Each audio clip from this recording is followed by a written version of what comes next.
Well, we were talking before the show began, and now this was not from the 16 legislative session, but there was a noteworthy bill that Dennis was a part of, and Jim's talked a lot about. In 2015, the state legislature made a big change on the way the texting is affecting drivers and stuff like that. Dennis, talk to us a little bit about that change in the law. After several years of debate, last year a civil penalty or a texting law went into effect, and basically it became a primary offense. If you're texting and driving and you get pulled over for it, you can be cited for that. And it's more about safety, protecting our roads, people on our roads, and it's something that's a start. It may need to be looked at to be enhanced as far as the penalty-wise and so forth. But it's a start, and I think it's something that's going to protect the lives of our citizens. Right, I couldn't agree more. And this is one of the good laws that's passed. I don't necessarily agree with some of the things the legislature does, obviously, but this is one that's good and maybe even needs to be stronger.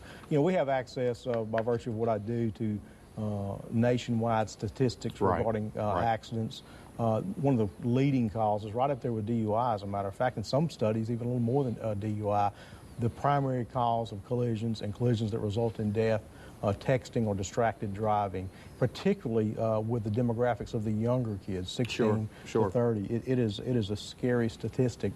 And parents, you know, I'm guilty of doing it occasionally. Yeah, too. we all are. You set the example for your kids, though, by what you do in front of them. Don't text and drive. That's right. And sure don't do it in front of your kids. Dennis, now, as far as the law goes, is it kind of like seatbelts? If a member of our law enforcement community, if they don't see you wearing a seatbelt, they can pull you over for that. It's the same thing? Absolutely. Okay. Absolutely. So if you're banging away, they get you. You're going to be pulled over. Let me ask you this, and this is probably getting a little technical.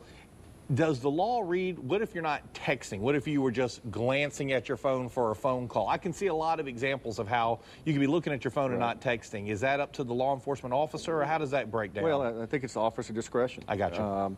If you're not texting or driving, or maybe you're careless driving. Right. And there are different opportunities, different ways that you could be cited or pulled over for. And it's all about safety. It's it's not a criminal offense. It's just, hey, you shouldn't be texting and driving, watching what you're doing, protect people and yourself.